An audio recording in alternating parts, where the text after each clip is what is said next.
القرآن المجيد سبحان الذي أسرى بعبده ليلا من المسجد الحرام إلى المسجد الأقصى آمنت بالله صدق الله العلي العظيم وبلغنا رسوله الرؤوف الرحيم وقال الله تبارك وتعالى في شان حبيبه الكريم إن الله وملائكته يصلون على النبي يا أيها الذين آمنوا صلوا عليه وسلموا تسليما اللهم صل على سيدنا مولانا محمد وعلى آل سيدنا مولانا محمد سيدنا شفيعنا حبيبنا مولانا محمد وعلى آل سيدنا مولانا محمد وعلى آل سيدنا مولانا محمد صلى الله عليه وسلم الحمد لله যাবতীয় গুণগান সে মহান করুণাময় আল্লাহ পাকের দরবারে নিবেদিত যে মহান আল্লাহ পাক আমাদেরকে অতি করুণা ও কৃপা করে আমাদের সকলকে নির্বাচন করেছেন এই পবিত্র জুমার দিনে পবিত্র সাপ্তাহিক ঈদ জুমার নামাজ আদায়ের উদ্দেশ্যে সে আল্লাহর কৃতজ্ঞতা জ্ঞাপন করে বলি আলহামদুলিল্লাহ। তারপরে লক্ষ লক্ষ কোটি কোটি বার দরুদ ও সালাম অর্পিত হোক নবী মুহাম্মদ মুস্তাফা সাল্লাল্লাহু আলাইহি সাল্লামের দরবারে যিনি হচ্ছেন আমাদের সকলের পথ প্রদর্শক মুহাম্মদ মুস্তাফা সাল্লাল্লাহু আলাইহি সাল্লামের দরবারে সকলে বলি আল্লাহুম্মা আমিন। মুআজ্জাজ সামিঈন কিরাম, ইসলামী ক্যালেন্ডার অনুযায়ী পবিত্র মাহে রজবুল মুরাজ্জাব প্রায় শেষের দিকে। আজকে রজবুল মুরাজ্জাব মাসের 26 তারিখ আর আজকে বাদ মাগরিব থেকে 27 রজবুল মুরাজ্জাব শুরু হবে। মাহে রজবুল মুরাজ্জাব প্রথমত মনে রাখতে হবে এটা একটি সম্মানিত মাস। আল্লাহ পাক পবিত্র কোরআনে ইরশাদ করেন ইন্না ইদ্দাতাশ শুহুরি ইনদাল্লাহি 12 শাহরান ফি কিতাবিল্লাহ ইয়াওমা খালাকাস সামাওয়াতি ওয়াল আরদা মিনহা আরবাআতুন হুরুম।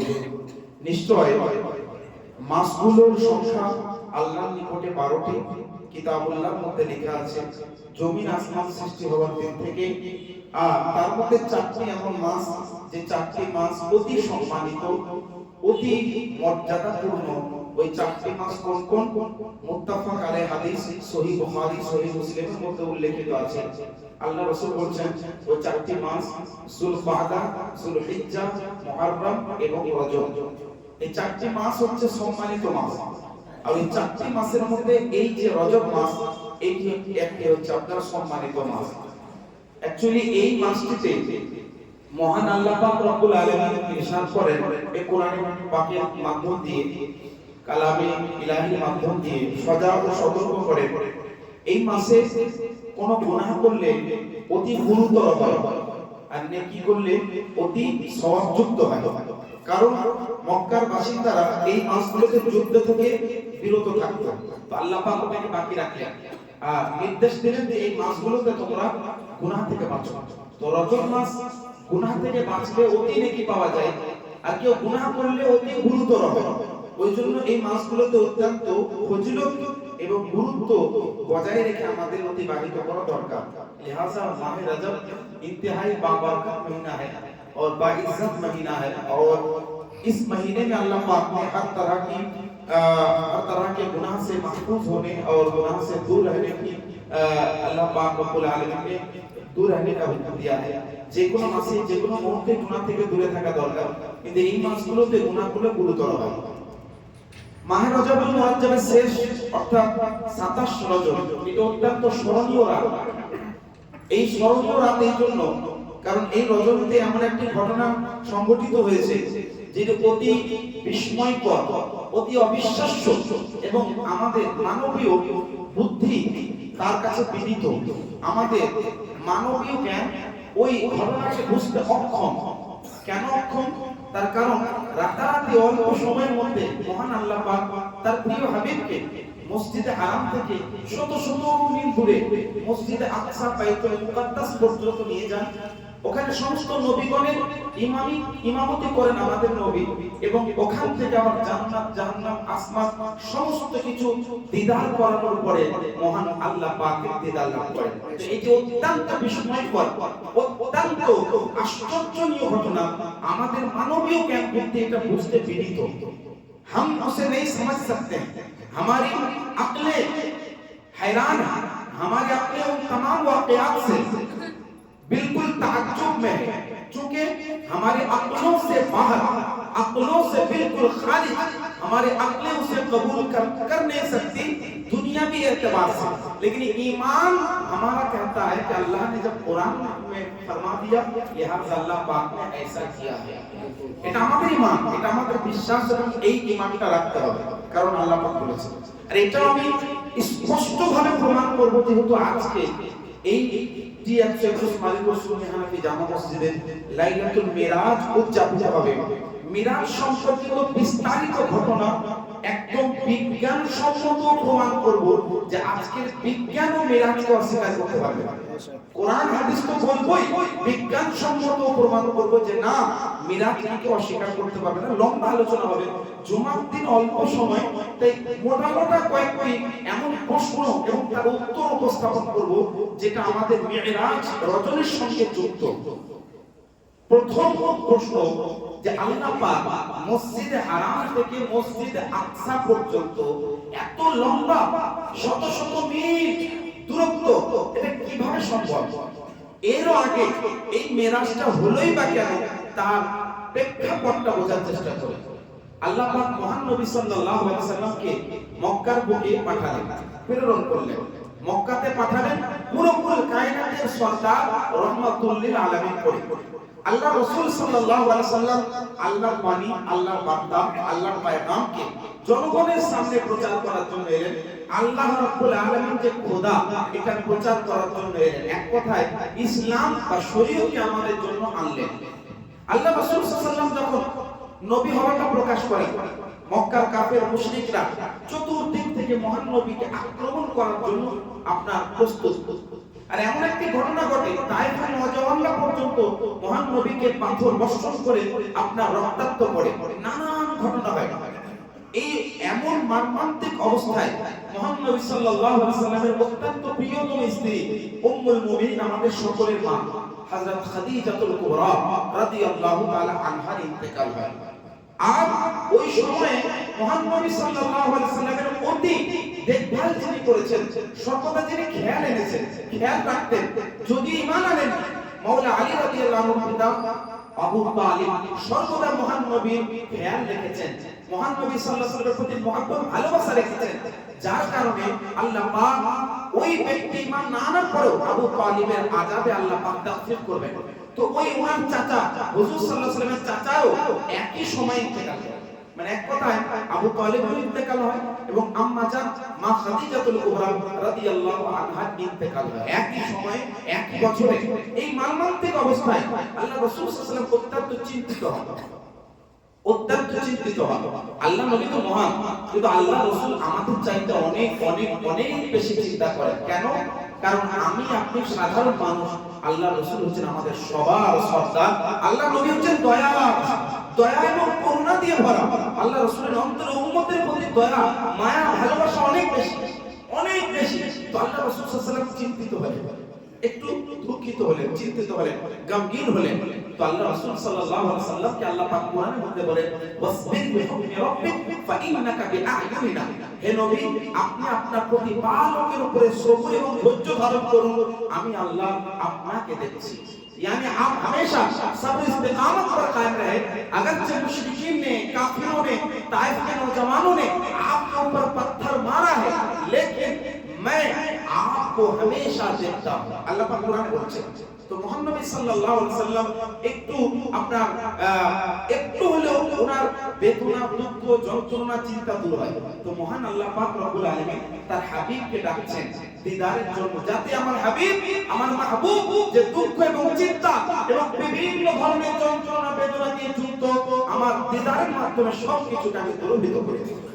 এই জন্য আল্লাহ পাক দিদার করালেন এবং মিরাজটা সংঘটিত হয়েছে। এটা একটা হিকমত, এটা একটা রহস্য, এটা একটা হিকমত। এই জন্য আল্লাহ রাসূল সাল্লাল্লাহু আলাইহি ওয়াসাল্লামের মিরাজ হয়েছে। দুই নম্বর, এর মধ্যে হিকমত কি আছে? এর মধ্যে হিকমত হচ্ছে এটাই যে আল্লাহর নবী সাল্লাল্লাহু তাআলা আলাইহি সাল্লামকে আল্লাহ পাক মিরাজ অর্থাৎ দিদার করালেন। এই দিদার করানোটা এইভাবে কেন হলো? এইভাবে এই জন্য হলো যাতে উম্মতীদের মাঝে, বান্দা সকলের মাঝে আল্লাহর কুদরতকে প্রচার করা যায়, প্রকাশ করা যায়। এবং মহানবী সাল্লাল্লাহু আলাইহি সাল্লাম সবার সর্দার, এবং মহানবী সাল্লাল্লাহু আলাইহি সাল্লামের ওসিলাতে আল্লাহ পাক উম্মতীদের উপরে কেমন দয়া করেন, এটাও কিন্তু প্রকাশ করার একটা মাধ্যম, বা এটাও প্রকাশ করার একটা হিকমত, এটাও মিরাজের একটা হিকমত। এরপর আসুন, রাতারাতি অল্প সময়ের মধ্যে মসজিদে হারাম থেকে শত শত মাইল দূরত্বে মসজিদে আকসা পর্যন্ত নিয়ে গেলেন।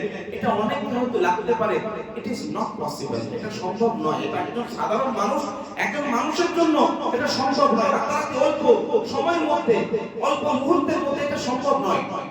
অনেকে হয়তো সম্ভবপর না লাগতে পারে, কিন্তু কোরআন এই উত্তরটা আগে প্রথম আপনার অংশে 12 নম্বর 15 সূরা বনী ইসরাঈল আয়াত নম্বর 1 প্রথম হরফের মধ্যে এই প্রশ্নটা ক্লিয়ার করে দিয়েছে। প্রথম হরফে আল্লাহ পাক কি বলছেন জানেন? আল্লাহ পাক বলছেন সুবহান, সুবহানাল্লাযী আসরা। তো সুবহান, এই সুবহান প্রথম শব্দ এই আয়াতের প্রথম অংশ মধ্যে, যাতে আমরা প্রশ্নটা না করি, যাতে আমাদের মাইন্ডের মধ্যে এটা না আসে যে মিরাজ ইজ নট পসিবল, এই শব্দটাই যাতে আমাদের মাইন্ডে না আসে, আল্লাহ ক্লিয়ার করে দেন সুবহান। এই সুবহান মানে কি জানেন? সুবহান মানে হচ্ছে আল্লাহ মহা পবিত্র, আল্লাহ পাক, আল্লাহ সময় থেকে পাক, আল্লাহ স্থান থেকে পাক, আল্লাহ মানবীয় স্বভাব থেকে পাক, আল্লাহ পাক মানবীয় চিন্তাধারা থেকে পাক। কারণ আল্লাহ হচ্ছে সৃষ্টিকর্তা, আল্লাহ মহান। আমি আপনি সময়কে থেকে বিবেচনা করি, আমি আপনি জায়গাকে থেকে বিবেচনা করি, আমি ডিসটেন্সকে থেকে বিবেচনা করি, আমি আপনি দূরত্বকে থেকে বিবেচনা করি, যে মসজিদে হারাম থেকে মসজিদে আকসা শত শত মাইল দূরে আমরা এই স্থান, স্পেস, জায়গাকে থেকে বিবেচনা করছি, আমি আপনি সময়কে থেকে বিবেচনা করছি। আল্লাহ বলতে সুবহান। আরে ওই আল্লাহ নিয়ে গেছেন যে আল্লাহ পাক, ওই আল্লাহ নিয়ে গেছেন যে আল্লাহ জায়গা থেকে পাক, ওই আল্লাহ নিয়ে গেছেন যিনি সময় থেকে পাক, ওই আল্লাহ নিয়ে গেছেন যে আল্লাহ সময়কে যেমন সম্প্রসারিত করতে পারেন, তেমনি আল্লাহ সময়কে সংকুচিত করতে পারেন। যেমনি ভাবে মাওলা আলী রাদিয়াল্লাহু তাআলা আনহু রাসূলের পাকের মুবারক সর, মুবারক মস্তককে নিজের কোলের মধ্যে নিয়ে আছেন। আসরের সময় অতিবাহিত হয়ে যাচ্ছে, সূর্য ডুবে যাচ্ছে, শেরে খোদা মাওলা আলী রাদিয়াল্লাহু আনহু মুবারক চক্ষু থেকে অশ্রু ঝরে একটা ফোঁটা মহান নবীর মুবারক সার, মহান নবীর মুবারক সারের মধ্যে যখন পড়েন, মহান নবী সাল্লাল্লাহু আলাইহি সাল্লাম সূর্যকে ইঙ্গিত করে ইশারা করে বলে, সূর্য তুমি আমার আলীর জন্য উদিত হয়ে যাও। সুবহানাল্লাহ। আপনারা জানেন সূর্য থেকে ইশারা করে মহান নবী সাল্লাল্লাহু আলাইহি সাল্লামের আঙ্গুলের ইশারায় সূর্য পুনরায় উদিত হয়েছিল এবং মাওলা আলী আসরের নামাজ পড়েছিলেন। তো যেমনি ভাবে আল্লাহ পাক সময়কে সম্প্রসারিত করলেন, মানে সময় শেষ হয়ে গেছে পুনরায় সম্প্রসারিত করলেন, তদ্রূপ আল্লাহ পাক মিরাজ রজনীতে সময়কে সংকুচিত করেছেন, মানে সময়কে একেবারে বেঁধে দিয়েছেন। কারণ আল্লাহ পাক সময় থেকে পাক। তো এই প্রশ্নটা হওয়াটাই স্বাভাবিক যে অল্প সময়ে কিভাবে আল্লাহ পাক মসজিদে হারাম থেকে মসজিদ আকসা নিয়ে গেলেন। কিন্তু এই প্রশ্নটা আল্লাহ প্রথমে উত্তর দিয়ে দিয়েছেন সুবহানাল্লাযী আসরা বিআবদিহি। আরে ওই আল্লাহ নিয়ে গেছেন যে আল্লাহ সময়কে বানিয়েছেন, ওই আল্লাহ নিয়ে গেছেন যে আল্লাহ স্থানকে তৈরি করেছেন। সুতরাং আল্লাহর জন্য সময় এবং জায়গার কোনো দরকার নেই, আল্লাহ পাক সময় জায়গাকে বেঁধে দিতে পারেন। এই হচ্ছে উত্তর। এরপরে মসজিদে হারাম থেকে মসজিদ আকসায় গিয়েছিলেন, কেমন ভাবে গিয়েছিলেন এবং কি অবস্থাতে গিয়েছিলেন বিস্তারিত আলোচনা হবে। আমি একটা উত্তর দিই। মসজিদে আকসায় বাইতুল মুকাদ্দাসে প্রত্যেকদিন একজন ব্যক্তি, মানে খ্রিস্টানি ধর্মগুরু, খ্রিস্টানদের পাদ্রী মানে যাজক, একজন প্রধান যাজক, প্রধান পাদ্রী প্রত্যেকদিন প্রতিনিয়ত সে ঘুমাবার পূর্বে মসজিদ আকসা বাইতুল মুকাদ্দাসের দরওয়াজাগুলো বন্ধ করে ঘুমাতো। মানে ঘুমাতে যাওয়ার আগে সে মসজিদে আকসার দরওয়াজা বন্ধ করত, তারপরে ঘুমাতো। এটা তার প্রতিনিয়ত অভ্যাস। তো ওই পাদ্রী বলছে, একজন বিশেষ বা প্রধান যাজক পাদ্রী, সে বলছে ওই যে মেরাজের ঘটনা যেদিন ঘটে 27 রজবুল মুরাজ্জাব, ওই রাত্রে আমি ঘুমাবার পূর্বে সমস্ত দরওয়াজাগুলো বন্ধ করছি, কিন্তু বন্ধ করতে করতে একটা দরওয়াজা ভিতরে বন্ধই হচ্ছে না। আমি চেষ্টা করছি, পারছি না বন্ধ করতে, এটা বন্ধ হয়নি না, तमाम दरवाजे बंद, एक दरवाजा बंद ही नहीं कर पा रहा। तो সে নিজের সহকর্মীদেরকে ডাকে যে ভাই দেখো তো কি ব্যাপার, দরওয়াজাটা বন্ধ কেন হচ্ছে না। আমি চেষ্টা করছি, সমস্ত সহকর্মীরা দেখছে না, তাহলে আমার চেষ্টা হচ্ছে। এবার কাঠমিস্ত্রিকে ডাকা হলো, মানে যিনি দরওয়াজা তৈরি করেন তাদেরকে ডাকা হলো। তারা এসে দেখছে রাতারাতি না, মানে ওই উপরের অংশটা নাকি নিচে নেমে গেছে, উপরের অংশটা নিচে নেমে গেছে এবং দরওয়াজাটা ওই জন্য লাগছে না, সেজন্য লাগাতে পারবে না। পাদ্রী যাজক ভাবলো এই রাতের বেলায় এই অবস্থায় এইটাকে তো আপনার মেরামত করা সম্ভব নয়, সকালে উঠে দেখা যাবে। সে কি করলো, ওইভাবেই ছেড়ে দিল, মানে দরওয়াজা লাগাতে পারলো না। সকালে উঠে এসে দেখছে দরওয়াজা যেমনকার তেমনই হয়ে গেছে। রাত্রে বেলায় সংকুচিত, মানে দরওয়াজাটা যেন উপরের ছাদটা যেন নেমে গেছে, দরওয়াজাটা লাগছে না। সকালে উঠে এসে দেখছে দরওয়াজা যেমনকার তেমনই। তবে মসজিদ আকসার পাশে একটি পাথর ছিল, ওই পাথরে যেমন আপনার গর্ত করলে আপনার নিশান পাওয়া যায়, চিহ্ন, তো দেখছে পাথরে একটা গর্ত হয়ে আছে। যেমন গর্ততে আপনার কোন একটা জিনিস গজালের মতো কিছু পুঁতে দিয়ে কোন একটা পশুকে বাঁধলে দড়ি দিয়ে যেরকম চিহ্ন থাকে, ওই যাজক বলছে আমি দেখলাম যে একটা পাথরে গর্ত করা আছে, মনে হচ্ছে কোন একটা সাওয়ারিকে ওই পাথরের মধ্যে বাঁধা হয়েছিল। এরপরে ওই যাজক বলছে, পাদ্রী বলছে এটা কোন অসম্ভব বিষয় নয়, আমরাও ওই সমস্ত আসমানি কিতাবে পড়েছি, তাওরাত এবং ইনজিলের মধ্যে যে নবী মুহাম্মদ মুস্তাফা সাল্লাল্লাহু আলাইহি সাল্লাম মসজিদে হারাম থেকে মসজিদে আকসায় এই রাতারাতি আসবেন এবং নামাজ পড়বেন, ওই দলিলটা আমি এখান থেকে পেয়ে গেলাম, কারণ এটা অসম্ভব নয়, মানে মহান নবীর আসার ওয়েলকামে দরওয়াজা বন্ধ হয়নি। ये मस्जिद अक्सा की बात है कि मस्जिद अक्सा का दरवाजा भी बंद नहीं हो रहा था, क्योंकि एक दरवाजा मुस्तफा के वेलकम के लिए खुला हुआ था। আল্লাহ রাসূল সাল্লাল্লাহু আলাইহি ওয়াসাল্লাম মসজিদ আকসায় গিয়েছিলেন। মসজিদ আকসায় কি করেছিলেন, সমস্ত নবীগণদেরকে আল্লাহ পাক হাজির করে দিয়েছিলেন। আর জিবরিল আমিন মহান নবীকে বলছেন, ইয়া রাসূলুল্লাহ আপনি আগিয়ে যান, মানে আপনি নামাজ পড়ান। আল্লাহ রাসূল সাল্লাল্লাহু আলাইহি ওয়াসাল্লাম ইমামতি করেছিলেন, আল্লাহ রাসূল সাল্লাল্লাহু আলাইহি ওয়াসাল্লাম নামাজ পড়িয়েছিলেন। এখানে অনেকগুলো বিষয় বুঝতে হবে। প্রথম বিষয়, আমাদের নবী ইমাম কেন হলেন? ইমামের তাফসীর ইবনে কাসিরের মধ্যে ইমাম ইবনে কাসির রাহিমাহুল্লাহ উনি তাফসীর ইবনে কাসিরের মধ্যে আয়াতের ব্যাখ্যায় উল্লেখ করেন। এই আয়াতের ব্যাখ্যায় উল্লেখ করেন ফা ইমামাতুহু সাল্লাল্লাহু আলাইহি ওয়াসাল্লাম লিল আমবিয়া আলাইহিমুস সালাম ফি বাইতিল মুকাদ্দাস দালিলুন আলা আন্নাহু ইমামুহুম ওয়া খাতিবুহুম ওয়া আফদালুহুম। উনি বলছেন মহান নবী সাল্লাল্লাহু আলাইহি ওয়াসাল্লাম সমস্ত নবীগণের ইমামতি করেছেন।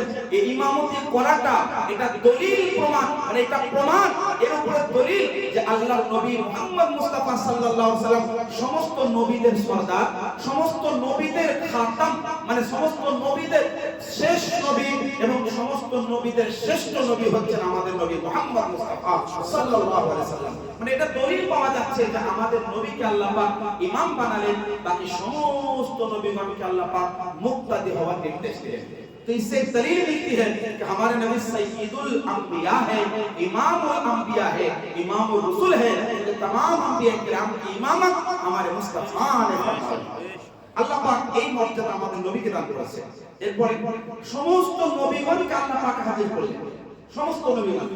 আচ্ছা ওই সময় আমাদের সমস্ত নবীগণ, আল্লাহ নবীর পূর্বে যে নবীগণ, তারা তো দুনিয়াতে জিন্দা ছিলেন না, তারা তো ইন্তেকাল করেছে। তো এলেন কিভাবে? সমস্ত নবীগণ হাজির হলেন কিভাবে? তার মানে নবী মুস্তাফা সাল্লাল্লাহু আলাইহি ওয়াসাল্লাম ছাড়াও বাকি নবীগণ ইন্তেকাল করার পরে মরে মাটিতে মিশে গলে পচে যান না, বরং তারা বাহায়াত থাকে। इससे दलील मिलती है कि तमाम अंबिया किराम हजारों साल पहले हमारे नबी से पहले तशरीफ लाए थे, बाकी इंतकाल कर गए थे, लेकिन तमाम अंबिया किराम को अल्लाह पाक ने मस्जिद अक्सा में हाजिर फरमाया। इससे दलील मिलती है कि तमाम अंबिया दुनिया से अगर जब बज़ाहिर पर्दा ले चुके हैं, लेकिन मरे नहीं है, गले नहीं है, खत्म नहीं हो गए, बल्कि हयातुन नबी है। हयातुन नबी पर ईमान लाना जरूरी है। ওই জন্য অনেক সময় দেখবেন মানুষ বিভিন্ন ভাবে যুক্তি দিয়ে নবী মুস্তাফাকে, আমাদের নবী ছাড়া অন্যান্য নবী তো দূরে থাক, আমাদের নবীকে নিয়ে অনেকে কটূক্তি করে যে নবী নাকি মরে গেছে, মিশে গেছে মাটিতে। বলুন নাউজুবিল্লাহ।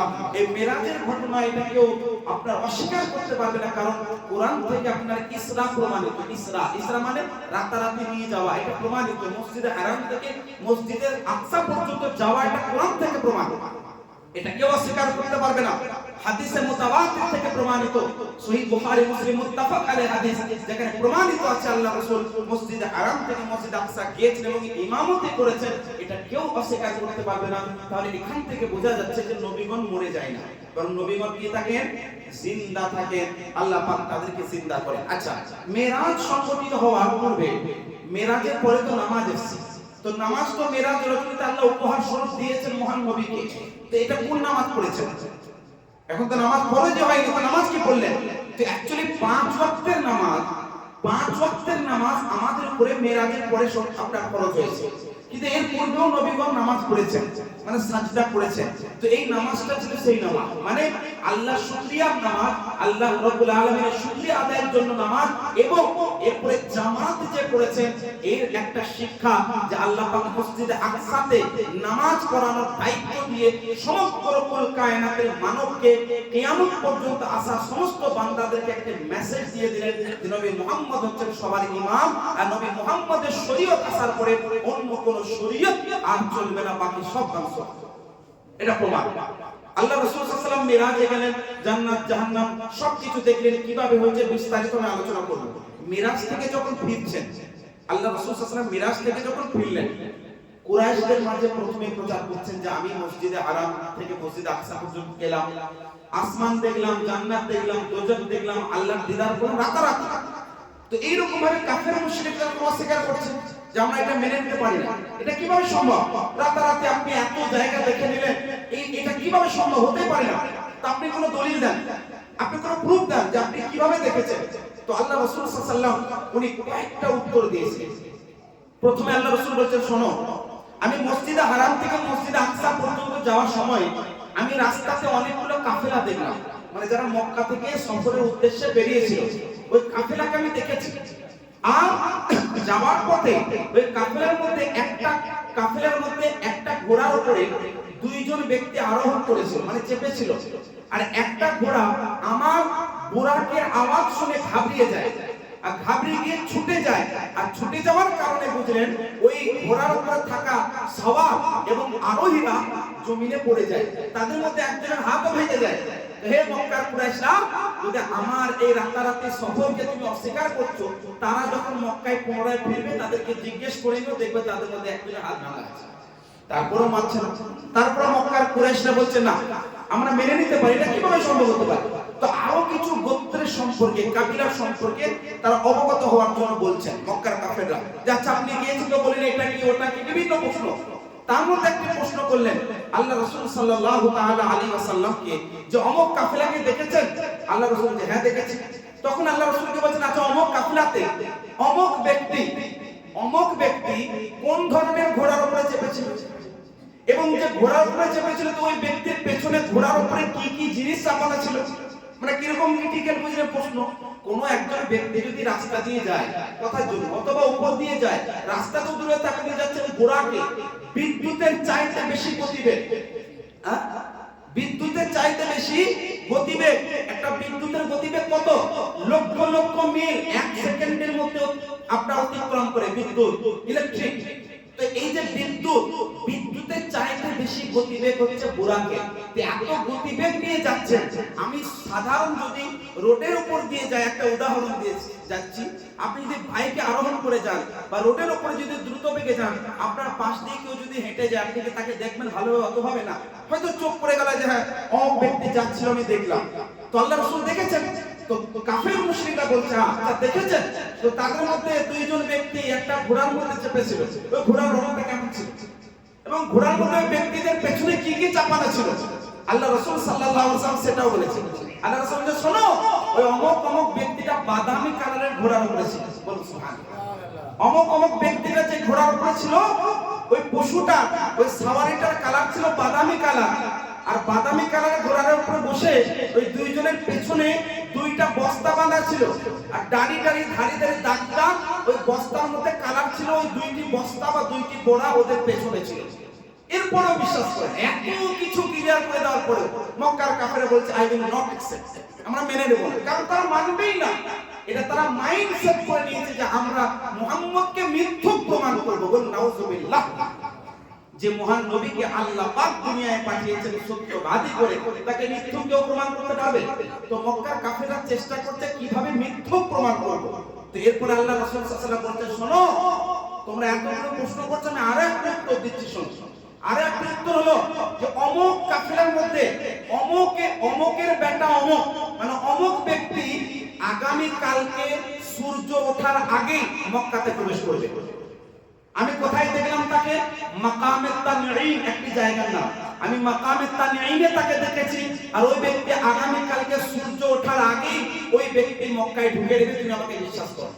এরপরও মক্কার কাফেররা বুঝলেন, ওরা উপহাস করতে লাগলো, তারা ঠাট্টা করতে লাগলো যে না, এটা সম্ভব নয়, আমরা মানবো না। কিন্তু তাদের মধ্যে কিছু মানুষ মুহাম্মদ সাল্লাল্লাহু আলাইহি সাল্লাম সাইয়্যিদুল আম্বিয়াকে মিথ্যুক প্রমাণ করার জন্য বুঝলেন ঘুমটুম বাদ দিয়ে বললেন, একটা জায়গা ছিল মাকামে আপনার কোহে কাদি, একটা পাহাড়ের নাম, ওই পাহাড়ে উঠে যায় যে দেখবো যদি সূর্য ওঠার আগে না ঢোকে নবী মুহাম্মদকে মিথ্যুক প্রমাণ করবে। ঘুমটুম বাদ দিয়ে বুঝলেন পাহাড়ে গিয়ে অপেক্ষা করছে, দেখি সূর্য ওঠার অপেক্ষা করছে। মানুষের আসার নয় যে দেখবো সূর্য যেমন উঠবে চলে আসবো, নবী মুহাম্মদকে মিথ্যুক প্রমাণ করবো।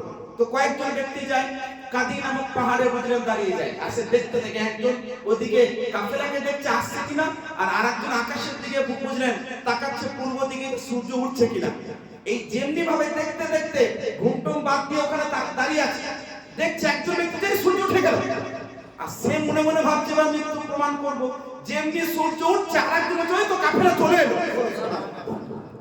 আল্লাহ রাসূল যে কথাটা বলে দিয়েছেন, সূর্যের এই ক্ষমতা নেই, আল্লাহ রাসূল সাল্লাল্লাহু আলাইহি ওয়াসাল্লামের কথা বলার পরে উঠবে, কারণ মহান নবী যেটা বলবে আল্লাহ পাক ওই পূরণ আল্লাহ পাক করে দেবেন রাসূলের পাকের আশা এবং রাসূলের পাকের ইচ্ছাকে।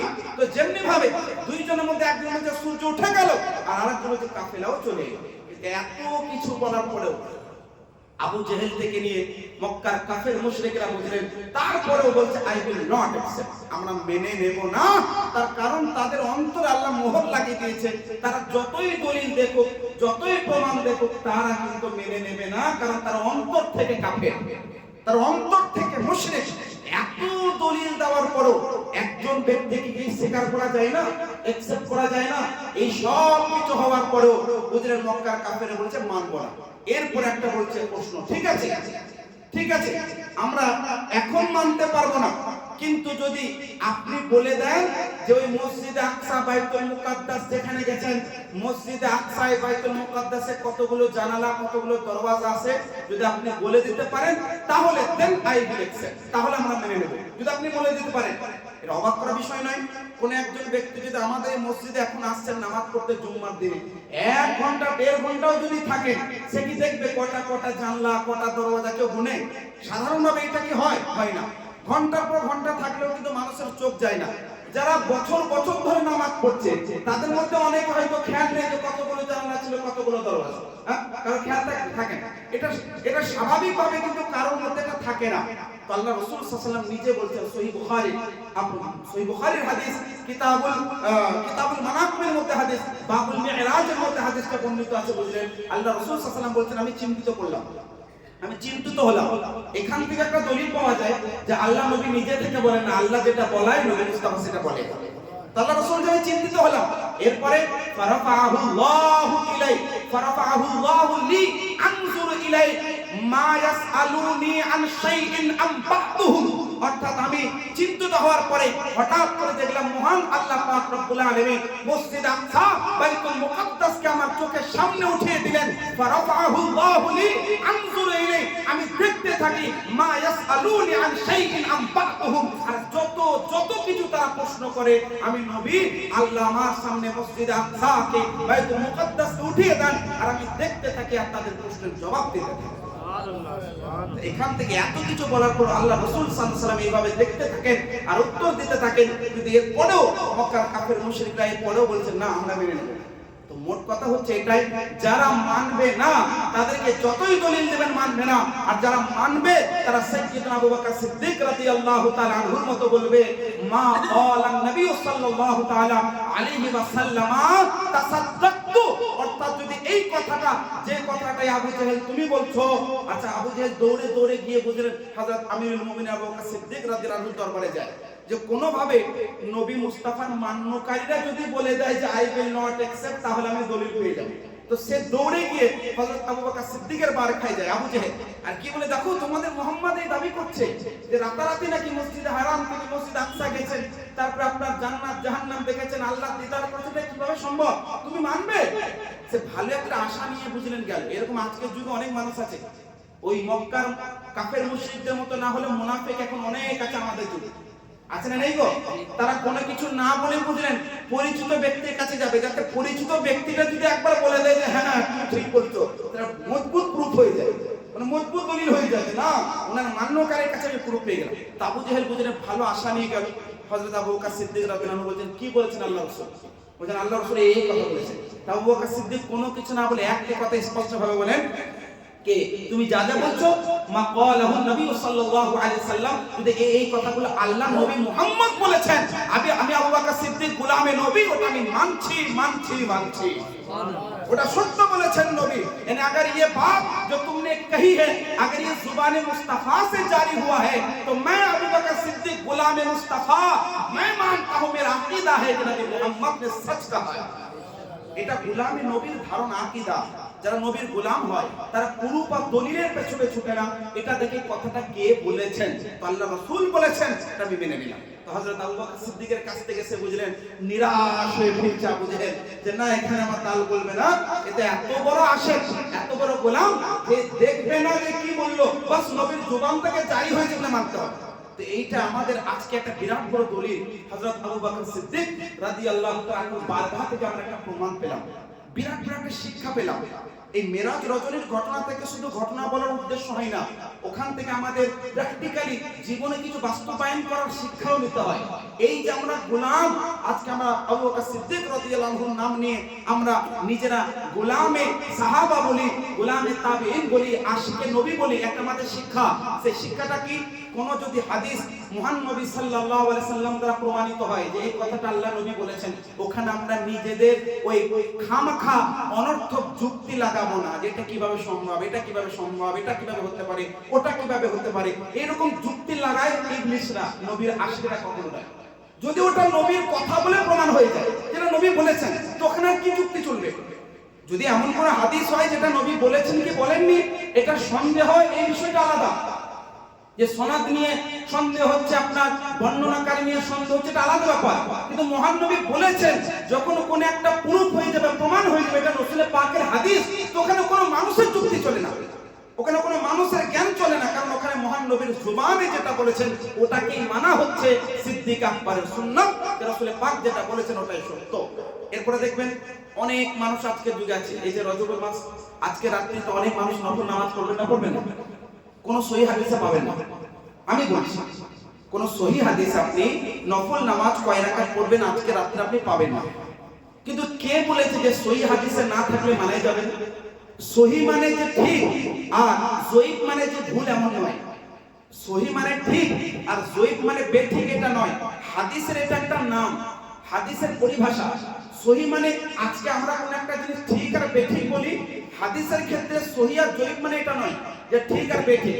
হাদিসের ক্ষেত্রে সহিহ মানে নির্দিষ্ট কিছু শর্ত আছে, বর্ণনাকারীর জন্য কিছু শর্ত আছে, হাদিসটার মধ্যে মতনের কিছু শর্ত আছে।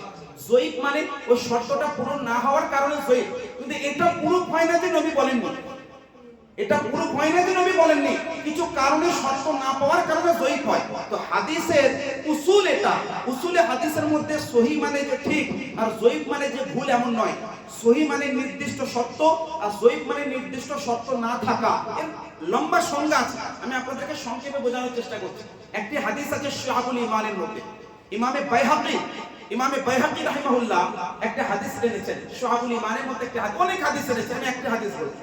একটা হাদিসের মধ্যে রয়েছে কি ইন্না ফিল জান্নাতি নাহরা ইয়াকাল লাহু রাজাব, জান্নাতের মধ্যে এমন একটি নহর আছে, একটি ঝর্ণা, যে ঝর্ণাটার নাম হচ্ছে রজব, যে ঝর্ণাটার নাম হচ্ছে রজব, যে ঝর্ণার পানিটা দুধের চাইতে বেশি সাদা আর মধুর চাইতে বেশি মজা, মানে মিষ্টি। আর মান সামা, আর যে ব্যক্তি রোজা রাখবে নফল একটি রজব মাস, যেটি হচ্ছে মেরাজের রাত্রের রোজা, মানে মেরাজের পরে 27 রজবের দিনের রোজা, একটি রোজা রাখবে, ওই ব্যক্তিকে আল্লাহ পাক ওই নহর বা ঝর্ণার পানি দিয়ে আল্লাহ পাক তার পিপাসাকে মেটাবে। একটা হাদিস আছে, কিন্তু হাদিসের বর্ণনাকারীর কিছু ত্রুটির কারণে হাদিসটা সহি না হলেও হাদিসটা সহি। কিন্তু সহি মানে যে আপনি ছেড়ে দেবেন না, এটা যে হাদিস নবীর নয় এমনটা নয়, বর্ণনাকারীর ত্রুটির জন্য সন্দেহ হলো, কিন্তু হাদিস হাদিস। এখানে আপনার ফজিলতের ক্ষেত্রে জয়ীফ হাদিসগুলো গ্রহণযোগ্য হয়, কারণ আমল করার জন্য প্রমাণ হয়। কেন? আমি নফল রোজা রাখা ফরজ বলছি না, আমি ওয়াজিব বলছি না, আমি আবশ্যক বলছি না। যদি ওয়াজিব বলতাম, ফরজ বলতাম, তার জন্য অকাট্য দলিল লাগতো, কিন্তু বলছে রাখলে ভালো, মুস্তাহাব কাজ, নফল ইবাদত, এর জন্য বুঝলেন সহিহ হাদিস বা হাসান হাদিস এমন পর্যায়ের হাদিস রাখবেন। এটা একটা ব্যাকরণগত বিষয়, উসুলে হাদিসের কথা বুঝতে হয়তো অসুবিধা হবে, আমি সহজ ভাষায় বোঝাই যে ফরজ প্রমাণ করার জন্য আলাদা দলিল লাগে, ওয়াজিব প্রমাণ করার জন্য আলাদা দলিল লাগে, আর মুস্তাহাব প্রমাণ করার জন্য আলাদা দলিল লাগে। মানে এই নয় যে ফরজ প্রমাণ করার জন্য যে দলিল লাগবে ওটাই ওয়াজিবের জন্য লাগবে, ওটাই মুস্তাহাবের জন্য লাগবে, এমনটা নয়। এমন অনেক আপনার বিধান আছে যেগুলো মুস্তাহাব বিধান, যেগুলোর জন্য এরকম অকাট্য দলিল লাগে না, যেগুলো সহিহ অথবা হাসান লিগাইরিহি পর্যায়ে হাদিস হলেও প্রমাণিত হয়ে যায়। তো মোট কথা, আজকে রাত্রিতে যারা নফল নামাজ পড়বেন, যদি গুগলে সহিহ হাদিস বা চ্যাটজিপিটিতে বলেন একটা সহিহ হাদিস দাও তো, অনেক ব্যক্তি আজকে যুগে বেরিয়েছে না বেরিয়ে গো, বলছে রজব মাসে রোজা রাখবো, কোনো সহিহ হাদিস আছে? তো চ্যাটজিপিটি বলবে না, কোনো সহিহ হাদিস নাই। তো আজকে আমাদের ভাই যুবক ভাইরা বলবে না না না না, চ্যাটজিপিটি বলে দিয়েছে তো, কোনো সহিহ হাদিস নাই। হচ্ছে না গো, আমি এটা ফ্যাক্ট বলছি না। আজকে আমাদের আপনাদের বাড়ির নওজওয়ান না, গুগলকে বলছে, গুগলকে যে একটা হাদিস দিন তো, রজব মাসে রোজা রাখা যাবে কিনা, বা ইউটিউবে বলছে রজব মাসে রোজা রাখা যাবে কিনা, হাজার হাজার মৌলভী সাহেবের বক্তব্য চলে আসবে, কোনো সহিহ হাদিস নেই, কোনো নামাজের কথা নেই, কোনো রোজার কথা নেই, নফল রোজার কোনো কথা পাবেন না, রজব মাসে কোনো নামাজ নেই, কোনো রোজা নেই। কিন্তু এইটা বলবে না যে রাখলে কি ক্ষতি হবে, এইটা বলবে না যে রজব মাসে কেউ যদি নফল রোজা রাখে তো রাখলে কি ক্ষতি, এটা বলবে না যে রজব মাসে 27 রজব আজকে রাত্রিতে যদি কেউ 2 রাকাত নফল নামাজ পড়ে কি ক্ষতি, এটা বলবে না। এইটা বলবে যারা রাখে কোনো সহিহ হাদিস নেই, যারা রোজা রাখে কোনো সহিহ হাদিস নেই, যারা দোয়া করে কোনো সহিহ হাদিস নেই। একটি কথা মাথায় রাখবে, যে যা বলছে বলুক, আপনি ইবাদত করছেন, আপনি গান বাজনা নয়, নাউজুবিল্লাহ। হ্যাঁ, আপনি আল্লাহর ইবাদত করছেন, এটা কোনো গান বাজনা নয়। আর এটা ফরজ মনে করে তো করছেন না যে গুনাহ হয়ে যাবে। অনেকে এগুলো বা প্রুফ দেয়, যে মনে করেন জোহরের 4 রাকাত ফরজ, কেউ যদি আরো 2 রাকাত বাড়িয়ে নেয় আর 6 রাকাত নামাজ পড়ে তো কি ক্ষতি, নামাজই তো পড়লো। এরকম প্রুফ দেবে আপনাকে যে যারা নফল রোজা রাখছেন রজব মাসে বা মেরাজ রাত্রে ইবাদত করছেন, ইবাদত মনে করে করছেন, নেকি মনে করে করছেন। অনেকে ভাবছেন ক্ষতি নয়, তা আপনাদেরকে বক্তারা বোঝাবে এইভাবে যে ভাবছেন ক্ষতি নয়, তো ঠিক আছে, কাল থেকে জোহরের 4 রাকাতের জায়গায় 6 রাকাত পড়বেন, 2 রাকাত মিলিয়ে নেবে, এক্সট্রা করে নেবেন, ইবাদত দিত না, গুনাহ তো করছেন না। আমার কথা বুঝতে পারছেন না? মানে ফরজ নামাজ 4 এর জায়গায় আরো 2 রাকাত বাড়িয়ে 6 রাকাত পড়বেন তো কি ক্ষতি। তো যেমনি ভাবে রজব মাসের সহিহ হাদিস নাই, তাও যদি রোজা রাখাটা ভালো হয়, রোজা রাখাটা নেকির হয়, ইবাদত করাটা নেকির হয়, তো কাল থেকে জোহরের রাকাত 6 বাড়িয়ে দেবো, মানে 2 বাড়িয়ে দেবো, 6 রাকাত করবো, কি ক্ষতি? আমি বলবো বোকা শোনো, আমরা নফল রোজা যেটা রজব মাসে রাখি, বা আজকে যারা রেখেছেন কালকে যারা রাখবেন, বা পরশু যারা রাখবেন, 2টি যারা রোজা রাখবেন, তারা কি ফরজ মনে করে রাখেন? ফরজ মনে করে রাখেন না। আজকে রাত্রে যে আমরা জাগরণ করবো, মানে কোরআন ও হাদিস দিয়ে আলোচনা করব, কিছুক্ষণ আপনার নফল নামাজ পড়বো, না হলে হাদিস পড়বো, না হলে কোরআন পড়বো, দোয়া করবো, তো এগুলোকে ফরজ মনে করি আমরা না। তো কোথায় যুক্তি দিচ্ছে, কোথায় এটা নফল আর কোথায় জোহরের ফরজ? তো ফরজকে বৃদ্ধি করা তো যাবে না, এটা হারাম। কারণ আল্লাহ যেটা ফরজ করে দিয়েছেন তার বাইরে আর কেউ যেতে পারে না। জোহরের 4 রাকাত 4ই থাকবে, 6 হবে না, ওটা ফরজ। কিন্তু নফল রোজা যদি কেউ একটাই জায়গায় 10টাও রাখে, ওটা গুনাহ নয়, কারণ এটা নফল। তো ফরজকে আপনার সামনে রেখে নফলের সঙ্গে ইনক্লুড করে আপনাকে বোকা বানাচ্ছে না, বানায় না আজকে যুগে। তো চ্যাটজিপিটিকে জিজ্ঞেস করবেন না, আলিম সম্প্রদায়কে জিজ্ঞেস করুন ইউটিউবের উপরে ভরসা করবেন না, আপনি উলামায়ে কেরামকে জিজ্ঞেস করুন, তবে আপনি বুঝতে পারবেন। এই কথাগুলো বলার পরে যদি কোনো মানুষ বুঝতে না পারে তাহলে কোনো অসুবিধা নেই, আমার তো কোনো অসুবিধা নেই, যারা বুঝছেন তাদেরও কোনো অসুবিধা নেই, যারা বুঝছে না তাদের অসুবিধা, কারণ তারা ভুল পথে আছে। আজকের রজনীতে আপনারা চাইলে নফল নামাজ পড়ুন, চাইলে না পড়ুন, আপনাদের ব্যাপার, কারণ আজকের নফল নামাজটা পড়া ফরজ নয়। কিন্তু কোন বোকা ব্যক্তি হবে যে এত উত্তম রাত্রি, যে রাত্রিতে নামাজ উপহার এসছে, ওই রাত্রে 2 রাকাত যদি শুকরিয়া নামাজ না পড়তে পারে, তোর চাইতে বড় বোকা আর কেউ হতে পারে? কি বললাম, ঠিক বললাম না ভুল বললাম? আজকে রাত্রে আমাদেরকে নামাজ উপহার দিয়েছেন, আর কোন ব্যক্তি যদি অবহেলা করে বাদ দিয়ে দেয় যে 2 রাকাত নফল পড়বো না, সহিহ হাদিসে নেই, এই নেই সেই নেই, আমি বলবো তার থেকে মহাপুরুষ মানে মহা মূর্খ আর দুনিয়াতে কেউ নেই। সেই জন্য মনে রাখবেন, নানান ধরনের কথা হবে, আপনি একটি কথা মাথায় রাখবেন, যেটা সঠিক সেটাকে মানুন, বেঠিক থেকে বাদ দিন। কোন হাজার হাজার লোক যাচ্ছে, সংখ্যা কম সংখ্যা বেশি, এগুলো দেখতে যাবেন না, যেটা সঠিক সেটা মানুন। আর আমার কথাই যে মানতে হবে তা নয়, আমার কথা আপনি যাচাই করে নিন, আপনি যাচাই করে নিন, দুইটা কথাকে মিলিয়ে নিন। আল্লাহ আপনাকে জ্ঞান দিয়েছে না দেয়নি?